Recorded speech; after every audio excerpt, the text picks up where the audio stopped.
Welcome to another episode of Ecom Experiences, a podcast for e-commerce marketing leaders who want to grow and scale their brands faster. Join us as we interview some of the smartest brand founders and marketing leaders in the industry. Explore the lessons they learned, discover the keys to their success, and discuss what excites them most about the future.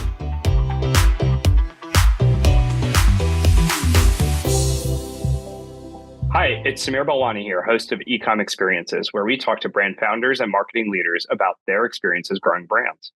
This episode is brought to you by Query. Query is a paid media agency that helps brands balance brand awareness and performance marketing to drive predictable and profitable growth. To learn more about how we can help you, visit weareqry.com.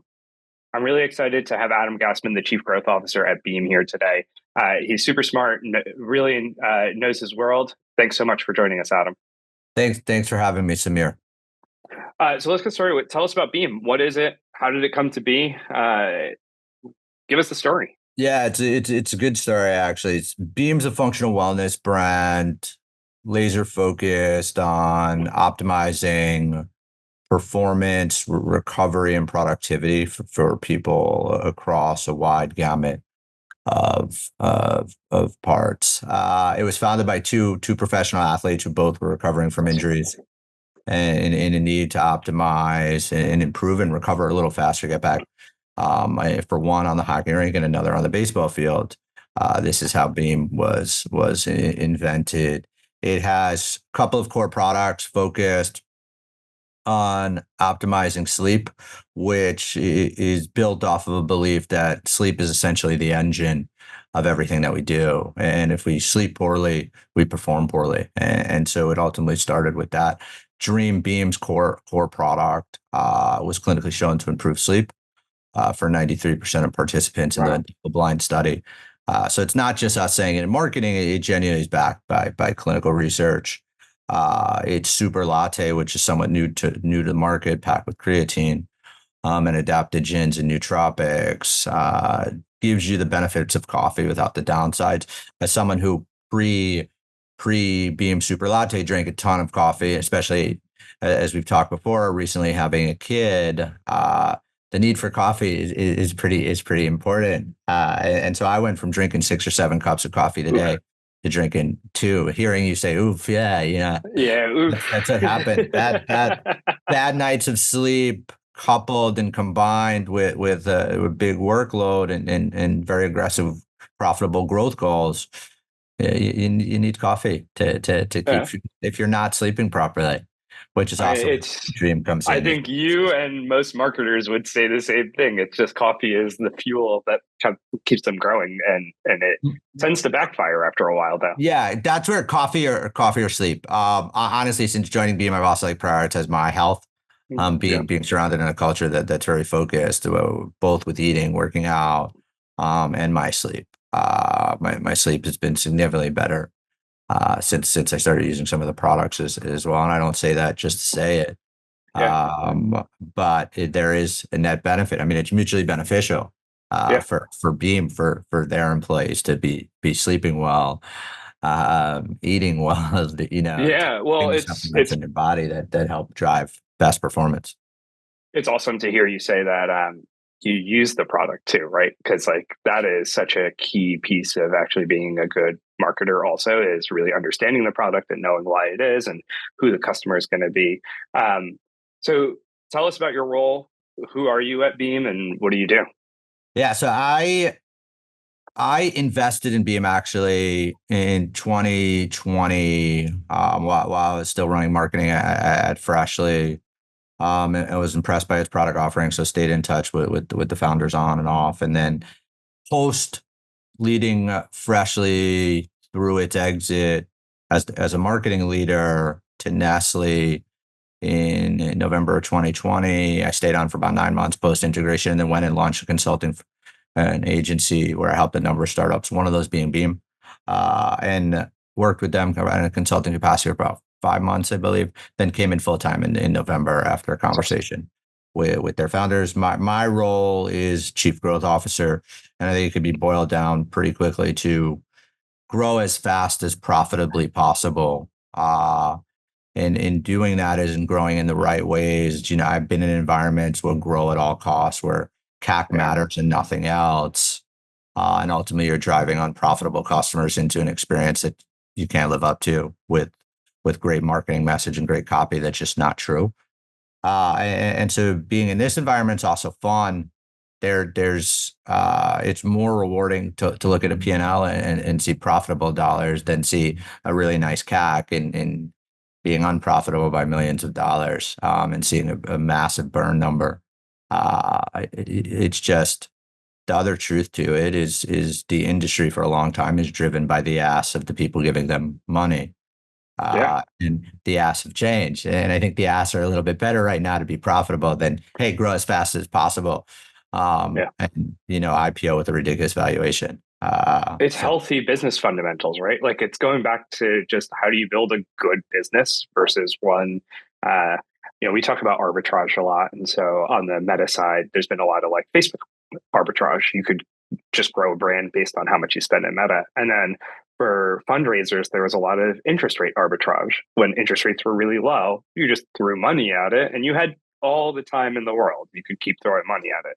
And now that interest rates aren't low anymore, you can't arbitrage it. You got to get back to business they, fundamentals. they are not low. And in some level, there's two parts to it. One, it's strange that was seen as good business fundamentals because Yeah. in a way it's fake. And once you pull the money back, the growth stops. Yep. And I think that's challenged. The other thing is like what's interesting about Meta is the people who would succeed on Meta today are very different than the people who would succeed on Meta some years ago. I think some years ago, getting a smart data analyst who kind of understood copy and how to target, that's all you really needed. Creative to a degree didn't really matter as long as it was decent. Today, the data analysts are super analytical, are good, but if they have no creative chops, they're going to fail. Yep. Or you are working at a company with a ridiculous creative team and that understands performance, and so you're given everything you need. But it still breaks down the necessary conversation that needs to happen between growth, performance, like whatever you're going to call it, marketing and creative. Everyone Right. has different acronyms or terms, to understand like why things work and why they don't. And I think that's one of the things that Beam has also prioritized. It's like as we've onboarded a couple of new people to build out this growth function within the company. It's really to prioritize creative, analytic capability, and also just smart growth marketers, but prioritizing that they really understand what drives creative to work, not just, hey, I got Facebook CAC down 10%, and when you do a deep dive, they kind of don't really understand or can't explain how'd you do it. Yeah. So I'm curious if we could kind of lean in on that. So when you guys are looking at creative, and looking at creative performance specifically, how are you guys breaking that down? What are the pieces that you're looking at? How do you even define what creative performance is when it's a black box for most people? Yeah, I think that's where you have your internal leading indicators in tools, how you're looking at engagement, hook rate, and what people are doing post that ad creative. And you're also using qualitative testing tools, especially when you're spending aggressive amounts of money to understand what consumers think. I think I've learned a couple of times that what I think is often wrong, given my biases of working within a company. There was a campaign we launched at Freshly that I was so bullish and so excited to launch. It was a 2-week promo that I thought was going to hit it out of the park. And like, I only talked to one person about it. I thought it was going to be great. It absolutely bombed. Yeah. And then Facebook comments, it was like, nobody, their interpretation of what that copy and what that campaign was very different than mine. And so I Yeah. think it's really important to be running a lot of qualitative tests. And that could be both your customers and that could be outside or in market demo, like outsiders not never purchased in market, for your product that can give you an understanding. I think that's really, really critical. I think understanding why creative performs is a mix of both quantitative and qualitative insights, because quantitative tells you what happened, qualitative tells you why.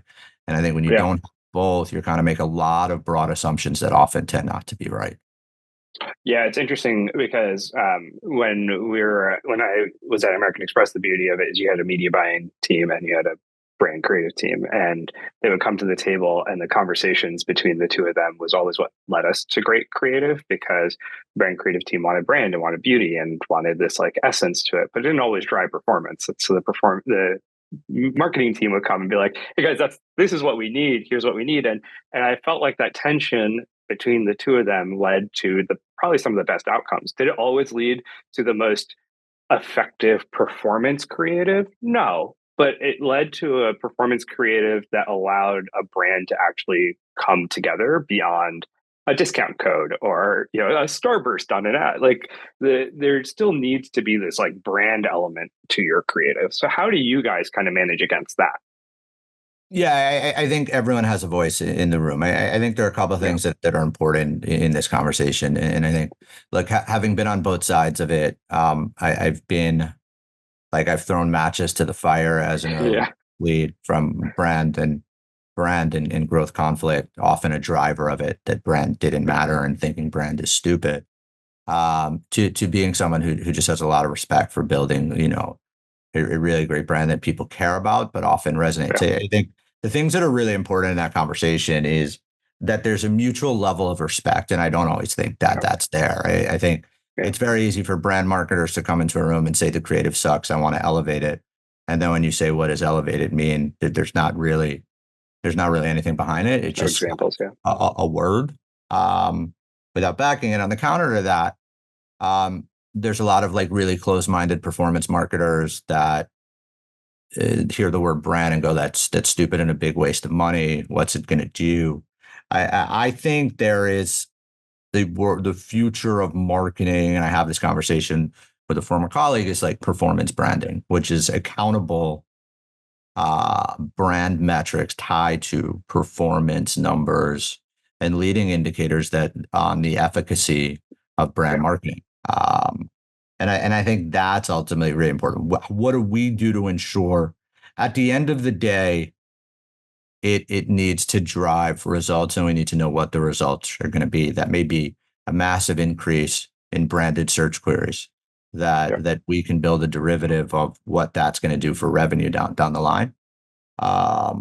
We're not, I know most businesses just fundamentally are not in the position to spend $2.5 million or $5 million to grow aided and unaided brand awareness, and see how it is in a year and a half. I think what's been great about the internet is you can go launch a business and kind of build it smartly.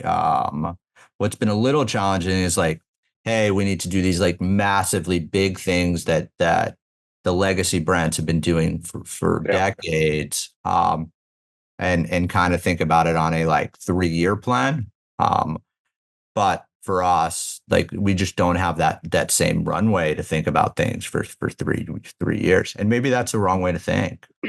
I think you're actually thinking about it the right way, because I think for exactly like large businesses, they've got a budget against it. They can do these like big engagements. But I think for mid-sized businesses, they've got to really think about how their performance marketing is also their brand marketing. And you're going to run performance marketing. 90% of people are not going to purchase, but they're still being engaged with an ad, and that's a brand touch point all said and done. We do a lot of regression analysis against our media spend with our brand search volume on a day-by-day basis. That way we can see like where it fluctuates, and try and align it with the campaigns that are launching. So we can come back to the table and say, hey guys, this campaign worked really well. Like this evergreen launch, this product launch did really well. This discount did not do well because it led to people just searching for coupons or discount codes versus the brand searches. So we get a chance to kind of do that. But that's what I'm excited about on the marketing perspective right now, of this focus less on direct sales, and the focus on the 1% of purchasers is starting to say, all right, well, instead of this 1% of people that are going to purchase right now, let's not forget about the 90% or 99% of people that are going to purchase sometime in the future or just weren't ready for us today. How do we kind of engage them and keep them warm over time? We've been talking a lot about creative and media. What other challenges are you seeing on the Beam side, like when you're looking at marketing over the next year? Yeah, I think it's a great question. And some of the challenges are very typical. The platform challenges, everyone's having challenges with Facebook right now. I think CPMs are sky high. I think You just heard Facebook's earnings yesterday, the day before, Yeah. talking about cost of advertising has gone up. I think Facebook is also at risk of entering a period like a stage of cost where TV makes more sense, linear Yep. and CTV. I think those are pretty typical of the challenges. I think the way we've combated that is Beam has a pretty healthy mix, and CAC can always get lower, but we are not as dependent upon Facebook March, where a ton of businesses saw CAC rise. Like we actually saw our profit, like our efficiency improve pretty dramatically, which is testament to some of the work we've been doing within the funnel, and also a testament to the channel mix. I think the other challenge is just, at least Beam exclusive, is Beam's champion SKU drives decent percentage of business. It's what Beam's known for. And one of the risks we have and working on as a marketer is not letting our champion SKU cannibalize all of the other formats that we have and all of the other pain points that we solve for customers across recovery, across productivity with Super Latte. If you ask someone who purchased Beam, like what Beam is, most of them are going to say it's a sleep brand. And that's something that is a challenge as marketer that we gotta work on. I think, again, in this world of more expensive CAC, more competition, growing as profitably as possible requires us to make decisions, slow growth where it doesn't make sense, increase growth where it does, prioritize certain key customer segments over others that where they deliver profitable dollars and help boost overall order rates and shorted payback periods over other things. I think the other part is, and this is probably something for all companies, is prioritizing the right things over the things that don't move the needle. Often the day-to-day gets prioritized over the things that are really going to move the needle. And I think we can always improve, but are doing a really good job in prioritizing the big ticket items that we think ultimately move the needle and make the business as profitable as possible long term. Yeah, it's interesting. You said something at the beginning of this around meta CPMs rising and looking to linear TV at one stage. And I would almost say it's a twofold issue. Meta CPMs are rising, targeting is getting less. So now it's just being seen as a brand awareness channel or a broad channel anyway. It's entering a different competitive set than where you would normally say, all right, Google's super targeted. I'm willing to pay high CPMs because I know I'm reaching the right person. Now Meta is more of a broad channel. All right, well, now TV, direct mail, print, all of these other things come, influencer sponsorships, all of these other options come in. And while they may be less targeted or a different form function, if the CPMs and the final numbers all work out, it may not make sense to kind of spend as much in Meta anymore. Yeah, I agree. I also think why there remains a duopoly, and you factor in Amazon too, depending on your product offering as well. Still, I think what the future looks like in marketing is way more fragmented channel mix than we have had in the past, probably the last 10 years. Yeah.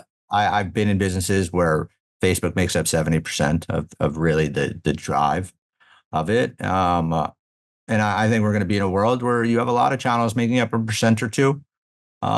You're going direct to businesses to help promote, rather than having all of it concentrated in a few publishers or a few platforms. And maybe that's a healthier way for marketing than it is to be solely dependent upon 1 or 2 channels, and they make an algo change, and all of a sudden your business is at risk in a day. Yeah, I mean, I think we started the conversation with talking about de-risking and arbitrage to begin with, and so I think that you're exactly right. Like, you as a business owner, you look at it and you go, I want no single product or no single business to be more than 20% of my income. And yet, as marketers, we've been comfortable saying, hey, 60% of our revenue comes from Facebook. Like, this is fine. And now it's all falling apart and everyone's freaking out. And so it's almost like hindsight 2020. If we could have diversified and found other ways earlier on and de-risked, we'd been in a better place than we are today. So I agree. I think healthy media mixes in the future are going to be great. So as you look ahead, we talked a lot about challenges. As you look ahead, what are you most excited about? Where are you seeing the innovation that kind of you can't wait to play with or mess around with? I think first, let's just talk Beam first internally. I think the new product formats that are going to be coming to market in the next few months really expand our TAM pretty aggressively. Yeah. and help us have a bigger moat to play on, and also just a bigger audience. I think that one's pretty important. I think two is the continued use of AI to make us better marketers. And in no way would I ever say I'm an AI expert or anywhere close to it, but in making us far more productive as marketers, and also expanding, if you're at least using it right, expanding our capabilities with AI as marketers. Some of us suck at writing copy. It Yeah. We just don't have that talent. I mean, you could write pretty good copy with AI. So like you just covered for one of your main weaknesses. Some of us don't really know Excel that well. Okay, you just simply go into one of those platforms and say, "Hey, I need to do this. How do I do it? Yeah. And so it's like the tools are within your disposal to be the best version of yourself as a marketer, honestly, or as an employee if you take it. There's no reason not to. It's probably what Google was 10 years ago, to a degree. Yeah. It's like you had a question, don't ask it, just go Google it. Yeah. Now you have a problem. Like there's probably you could solve it. Like, look, the copy's not the best copy you'd ever write. No.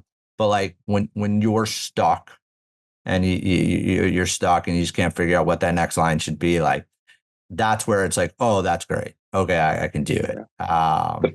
And so I think those are the two things that I'm probably the most excited for. We're working to get live on TV. I think TV will be a really big channel for Beam long term once we get TV right. And my hope is we get it right real fast. But having spent a lot on TV, it's not always successful right out of the gate. You got to test and learn, figure out your day parts, figure out your channels, messaging, and also the right attribution, and especially having that ladder up ultimately to one source of truth, which Yeah. TV complicates pretty aggressively. So Yeah. it's something we're gonna have to work on. That's awesome. I agree with you on AI. I think it, for me, from an editorial standpoint, it's like the first word is the hardest. So if you've got the idea and at least it gets you and you can start editing from there, like why not? Right. So yeah, I think that's super cool. Last question for you, Adam. What advice would you give a new marketing director, for the first 90 days? Yeah, I think it's a good question. So I'd start more at the high level, then a little bit more tactical. Yeah. At the high level, I'd say never stop learning. I think one of the worst things I've ever done is getting sucked into like the day to day of a job and stopping learning. And I think it stops me from thinking more creatively and more strategically. So I think Yeah. that's one thing. I think the other thing is trying to stay ahead of the curve, rather than like being on time for the curve. Like you use TikTok as an example, whatever happens with it or Yeah. not. But like the people who are on TikTok 3 or 4 years ago, did very well for themselves. Yeah. I think is something else. I'd say the other thing that has been a learning for me and have been helpful is realizing the best and worst days as a marketer always come to an end. No trend lasts forever. And I've been in bad trends and I've been in good trends. I think the other thing to do from it is in your good trends is when you should do your most aggressive testing, because you're the most apt to take on significant risk for you to innovate. I think the second part of that is during the best of times is when you should plan for the worst of times versus when the best of times come to an end. And that's been really helpful for me as having a manager at a point constantly obsessed with looking around the corner, which was foreign to me at the time, is really important, especially in the rapidly changing dynamics that we see within marketing over the last couple of years. Yeah. That doesn't mean that you're going to be able to plan for a pandemic, that no Yeah. one's coming, but in Yeah. other ways, you're better prepared. I think in a more tactical way, I think it's really important, especially if you're a marketing director and not leader, is to kind of balance coming in and getting some quick wins right out the board, right out of the gate to kind of gain some respect and appreciation for your insight, but also taking in and being respectful of what's been done thus far before coming on board and learning the business. The worst thing to do is to rush to get started, not understand the business.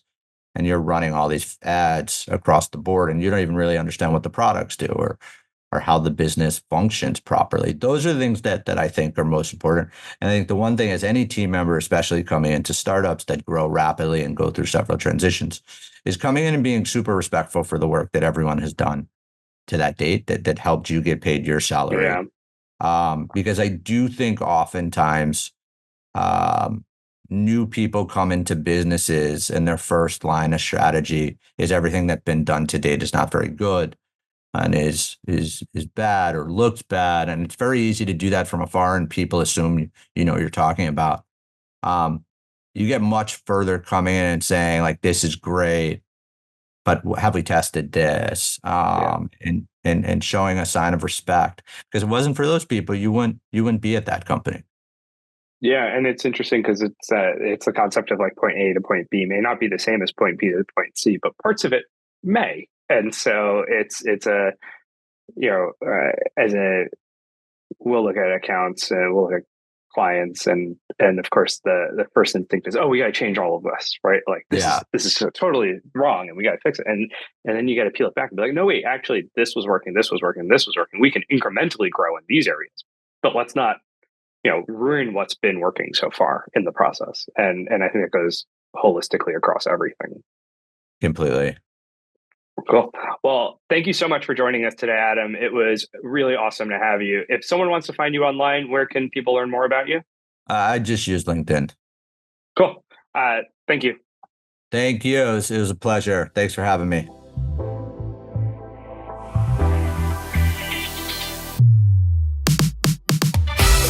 Thanks for joining us. If you liked it, remember to subscribe so you'll be notified of new episodes. And if you know someone who would enjoy this show, don't forget to share and leave a review. It all helps us impact more brands.